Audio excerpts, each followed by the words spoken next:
আসসালামু আলাইকুম রহমতুল্লাহি ওবরকাতুহ। সম্মানিত দর্শক, ২০২৪ সনের জুলাই-আগস্ট বিপ্লবের পর আমরা বিস্ময়কর কতগুলো পরিবর্তন দেখেছিলাম আমাদের রাজনৈতিক অঙ্গনে।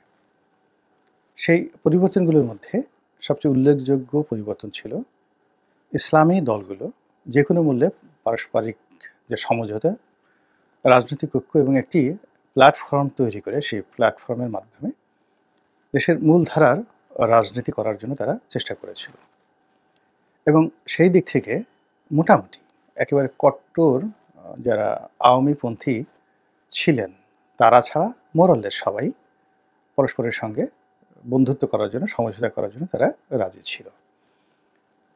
এবং এক্ষেত্রে যাকে বলা হয় লিডিং ম্যান হিসেবে জামাতের আমির গুরুত্বপূর্ণ ভূমিকা পালন করেছেন। তিনি গুরুত্বপূর্ণ ইসলামী যারা স্কলার রয়েছেন, তাদের সঙ্গে দেখা সাক্ষাৎ করেছেন। যারা রাজনৈতিক দলের নেতৃত্ব রয়েছেন তাদের সঙ্গে দেখা সাক্ষাৎ করেছেন। এমনকি অনেক পীর মাশায়েখের দরবারে তিনি গিয়েছেন। যেমন চরমোনাই পীর সাহেবের সঙ্গে তিনি দেখা করার জন্য একেবারে বরিশাল চরমোনাই যে দরবার শরীফ রয়েছে সেখানে তিনি গিয়েছেন। এগুলো আমরা যেভাবে প্রকাশ্যে দেখেছি, আবার অপ্রকাশ্যেও আমরা অনেকের সঙ্গে বিভিন্ন সামাজিক অনুষ্ঠানে তার সৌহার্দ্যপূর্ণ ব্যবহার দেখেছি। হেফাজতের যে অংশটি মাওলানা মামুনুল হক, তারপরে সাখাওয়াত আল রাজি, তাদের সঙ্গে জামাতের একটা সম্পর্ক, এটি আমরা অনেকে আশা করেছিলাম। এর বাইরে হেফাজতের বাইরে গিয়ে এক গ্রুপ রয়েছেন যারা পীর মাশায়েখ রয়েছেন, যারা ওয়াজ মাহফিলে বক্তব্য করেন। তো কেউ চরমোনাইপন্থী, কেউ আট্রসিপন্থী, কেউ হয়তো জামাতপন্থী রয়েছেন। তাদের মধ্যেও একটা ঐক্যের সুর দেখা গিয়েছিল। কিন্তু ইতিপূর্বে আমরা বেশ কয়েক বছর ধরে, গত ৮-১০ বছর ধরে যেটি দেখলাম বা দেখেছি যেটি, সেটি হলো ওয়াজের ময়দানে নিজেদের মার্কেট পাওয়ার জন্য তারা পরস্পরকে কাফের, মুনাফেক এগুলো ফতোয়া দিত। তারপর কার মাহফিলে কত লোক বেশি হয়েছে, কুয়াকাটার মাহফিলে কত লোক হয়েছে, এটা নিয়ে আব্বাসি বাহাস করত। আব্বাসির মাহফিলে কত লোক হয়েছে, এটি নিয়ে আবার জামাতের যারা লোক রয়েছে তারা টিটকারি করত। এবং এ সকল টিটকারিটা একেবারে নোংরা এবং কদর্য ভাষায় চলে গিয়েছিল। আব্বাসির কয়টি বউ আছে, কুয়াকাটার মায়ের সঙ্গে সে কী আচরণ করেছেন, তার ভাইয়ের সঙ্গে কী কী ঝগড়া হয়েছে, কোন জায়গাতে হেলিকপ্টারে গিয়ে কে কত টাকা নেয়, তারপরে কত টাকা নিয়ে কয় মিনিট বক্তব্য দিতে গিয়ে কত মিনিট বক্তব্য দিয়ে চলে আসে, আবার অনেক সময় মাঝপথ থেকে ফিরে আসে। এ সকল বিষয় নিয়ে যারা ওয়াজের ময়দানের যে বক্তা, সেই সকল বক্তারা পরস্পর রেষারেষি করতেন, গালাগাল দিতেন এবং একে অপরের ১৪ গোষ্ঠীর যত খবর রয়েছে, এই খবরগুলো বলে দেওয়ার কারণে কি হলো, সাধারণ মানুষের মধ্যে এদের সম্পর্কে একটা খুবই নেতিবাচক ধারণা তৈরি হয়ে গেছে। এদের অনেককে মানুষ অশিক্ষিত বলতো, গোয়ার গোবিন্দ বলতো। তারপরে এদের দিক থেকে অনেকে মুখ ফিরিয়ে নিয়েছিল। আর অন্যদিকে আওয়ামী লীগ সরকার এই সুযোগটিকে কাজে লাগিয়েছে। তারা এই যে সকল মানে কলহরত বক্তা, ইসলামী বক্তা, এদের কারো নাম হেলিকপ্টার হুজুর, কারো নাম বিভিন্ন রকম বিড়ি খাওয়া হুজুর, কেউ হয়তো দেখা গেল যে ঝাঁকানাকা হুজুর, এরকম বিভিন্ন রকম তাদের যাকে বলে উপাধি জুটে গিয়েছিল। কেউ জিকির হুজুর, কেউ হুহা হুজুর, এরকম। তো এই মানুষগুলো এই জুলাই-আগস্ট বিপ্লবের পরে তাদের সবার কণ্ঠস্বর নরম হয়ে গিয়েছিল। যেমন তারুণ্যের প্রতীক হিসেবে যখন ওয়াজের ময়দানে আজহারী সাহেব এলেন, মিজানুর রহমান আজহারী সাহেব এলেন, তখন জামাতের যারা লোকজন আছেন তারা তার মধ্যে দ্বিতীয় দেলোয়ার হোসেন সাঈদীর একটা রূপ দেখতে পেল। এবং ওয়াজের ময়দানে তিনি দিনে রাতে যেখানে যেতেন, লোকজন আওয়ামী লীগ জমানাতে একেবারে উপচে পড়ত। তো সেই মানুষটি সরকারের রোষানলে পড়ে গেল, আওয়ামী লীগ সরকারের রোষানলে পড়ে গেল এবং তিনি দেশের বাইরে চলে যেতে বাধ্য হলেন। কিন্তু নেপথ্যে সেই সকল যাকে বলা হয় বক্তারা ছিলেন, যারা আজহারী সাহেবের যে মঞ্চ বা ওয়াজের ময়দান, এই ময়দানে যে লক্ষ লক্ষ মানুষের উপস্থিতি, সেই উপস্থিতিকে তারা মেনে নিতে পারেনি। আজহারী সাহেবকে নিয়ে অনেকে টিটকারি করেছে, কাফের বলেছে, মুনাফিক বলেছে, বাচ্চা বলেছে। তারপরে হযরত আলী রাদিয়াল্লাহু তাআলা আনহুর একটা খুব মশহুর ঘটনা, যেটি নিয়ে কোরআনের আয়াত নাজিল হয়েছে, একাধিক একেবারে পরিশুদ্ধ হাদিস রয়েছে। তো সেই বিষয়টি নিয়ে তিনি যে বক্তব্য দিয়েছেন তার উপস্থাপন হয়তো ওইভাবে অনেকের পছন্দ হয়নি। কিন্তু ঘটনা সত্য এবং সেটা নিয়ে তাকে কাফের ঠাপের বলে রীতিমতো অস্থির। এরপরে উম্মুহুল মুমিনিন মা খাদিজাতুল কুবরা তার ব্যক্তিগত জীবন, তার বিবাহিত জীবন এবং আগের যে তার বেশ কয়েকবার বিয়ে হয়েছে সেই বিষয়গুলো নিয়ে তিনি যে কথাগুলো বলেছেন সেগুলো নিয়েও কিন্তু তার বিরুদ্ধ পক্ষরা যাচ্ছে তাই ভাষায় তাকে গালাগাল করেছে। কিন্তু এইবার দেখলাম যে তিনি যখন ফিরে এলেন তার ওয়াজের যে মঞ্চ সে মঞ্চ অতীতের যেকোনো সময়ের রেকর্ড ব্রেক করেছে। এমনকি সাঈদী সাহেবের যে মঞ্চ তার চেয়ে বড় হয়েছে। লোকজন তো বলাই বাহুল্য। কিন্তু তার প্রতিপক্ষ যারা তাকে একসময় কাফির বলতো, মুনাফিক বলতেন বা তাকে ঈর্ষা করতেন, তারা দেখলাম যে এবার অনেকটা আ নমনীয় এবং মেনে নিয়েছেন। তো এইটা মনে হয়েছে যে আমাদের দেশের যারা লোকজন রয়েছে এরা বেশিরভাগই যে যত বড় কথাই বলুক না কেন, ক্ষমতাকে খুব ভয় পায়। যে আগামীতে কে ক্ষমতায় আসবে, কার হাতে অস্ত্র যাবে, কে মন্ত্রী হবে, কে মিনিস্টার হবে, এটার উপর নির্ভর করে অনেকের সুর, তাল, লয় পরিবর্তন হয়। এবং এই ক্ষমতার সাথে যুক্ত হয়ে অনেকে গান রচনা করে, কবিতা রচনা করে। তো এরকম ইসলামিক লাইনে যারা মাদ্রাসা পরিচালনা করেন, ওয়াজ করেন, তারপরে শেষে ধর্মীয় গোষ্ঠীর নেতৃত্ব দেন।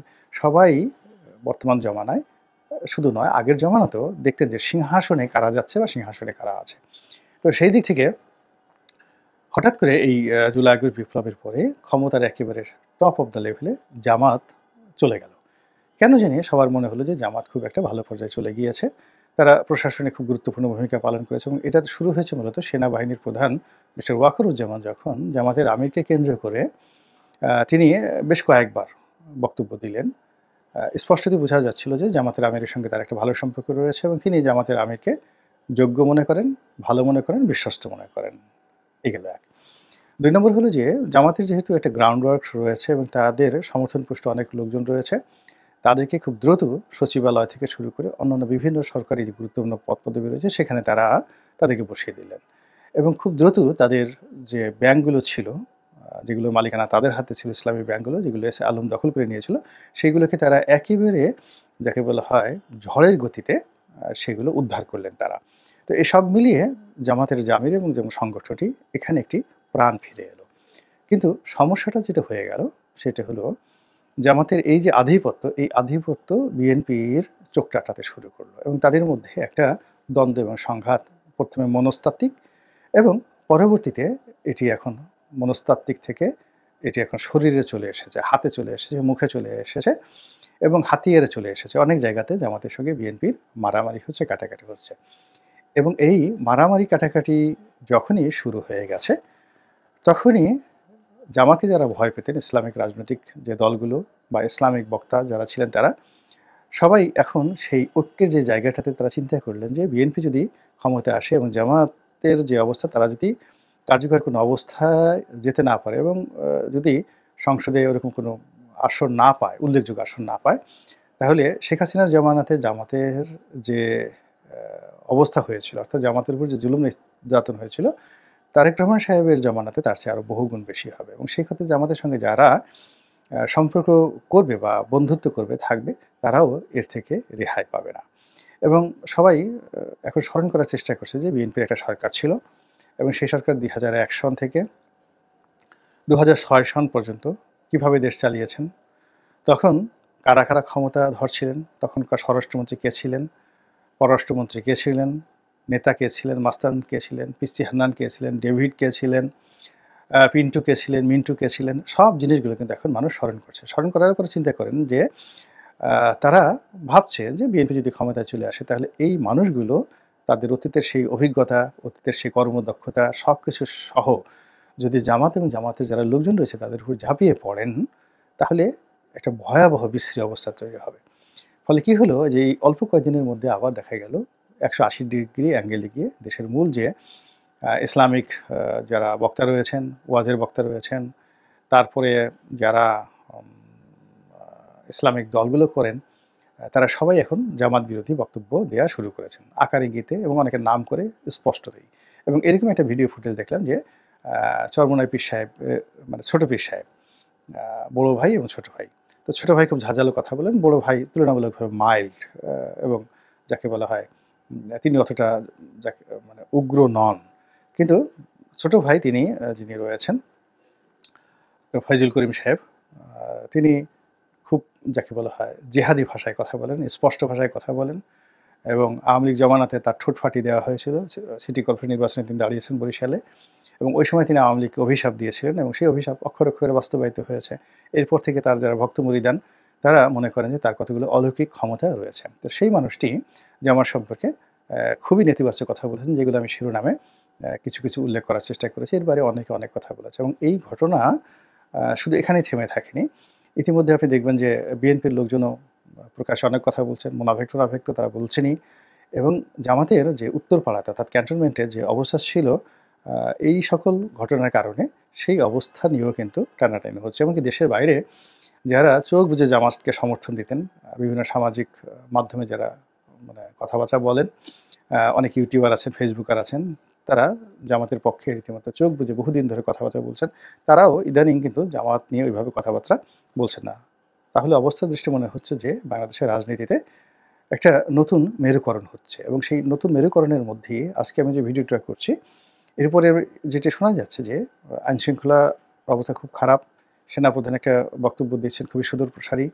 এদিকে এই বিপদ-আপদ টের পেয়ে বিএনপিও তার যে বক্তব্য সেটা প্রত্যাহার করে বন্ধুত্বের আহ্বান জানাতে চাচ্ছে। ছাত্রদের যে সমন্বয়কদের যে রাজনৈতিক দল সেটি গঠিত হচ্ছে এবং সেখানে বিএনপির অনেক যাকে বলা হয় বন্ধু-বান্ধব, বিএনপি থেকে বঞ্চিত যারা লোকজন রয়েছেন, অনেক লোক এই ছাত্রদের সঙ্গে যোগদান করছেন বা করার সিদ্ধান্ত নিয়েছেন। তো সব মিলিয়ে মনে হচ্ছে যে পুরো রাজনীতিটি এতটা জটিল হয়ে পড়েছে, যেই জটিলতার দুর্ভোগ দুর্দশা না পোহানো পর্যন্ত সম্ভবত সেই জটিলতা থেকে বের হওয়া যাবে না। আল্লাহ আমাদের সবাইকে হেদায়েত দান করুন এবং হেফাজত করুন। আসসালামু আলাইকুম ওয়া রাহমাতুল্লাহি ওয়া বারাকাতুহু।